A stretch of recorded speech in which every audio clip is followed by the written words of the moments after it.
গরু কিনলাম, ছবি তুললাম, পোস্ট দিলাম। আসল কুরবানি কি কেবল গোস্ত ভাগ করাতেই সীমাবদ্ধ? চলুন ফিরে যাই কুরবানির মূল ইতিহাসে, যেখানে রক্ত নয়, ছিল এক অন্তরের পরিপূর্ণ আত্মসমর্পণ। হজরত ইব্রাহিম আলাহিউসাল্লাম যিনি ছিলেন একজন নবী, আবার একজন পিতা। তিনি আল্লাহর নির্দেশে নিজ ছেলেকে কুরবানি করতে প্রস্তুত হয়েছিলেন। ছেলে ইসমাইল আলাহিউসাল্লাম ছোট্ট শিশু, কিন্তু কি অদ্ভুত এক আত্মত্যাগ! আল্লাহ তাদের উভয়ের পরীক্ষা নিলেন, আর তারা উত্তীর্ণ হলেন। শেষমেশ আল্লাহ তাআলা জান্নাত থেকে একটি দুম্বা পাঠালেন, আর ইসমাইল আলাইহিওয়াসাল্লাম রক্ষা পেলেন। এই ঘটনায় আছে কুরবানির ভিত্তি। আজ আমাদের কুরবানি মানেই গরুর সাইজ দেখানো, দাম নিয়ে তর্ক করা, সোশ্যাল মিডিয়াতে পোস্ট দেওয়া, আর গরুর ভিডিওতে ভিউ বাড়ানো।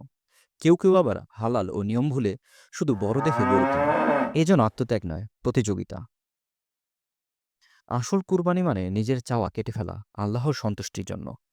আত্মতৃপ্তি নয়, আত্মত্যাগ। নিজেকে প্রশ্ন করা উচিত, আমি কি শুধু গোস্ত কোরবানি করছি, নাকি নিজের অহংকার, লোভ, হিংসা এগুলোকেও কোরবানি দিচ্ছি? কুরবানি অর্থ কেবল পশু জবাই নয়, এটা আমাদের শেখায় আল্লাহর প্রতি পূর্ণ আত্মসমর্পণ, পিতার ভালোবাসা আর আল্লাহর নির্দেশের মাঝে দ্বিধাহীন সিদ্ধান্ত। এমন আত্মত্যাগ, এমন বিশ্বাস, এটাই ইসলামের সৌন্দর্য।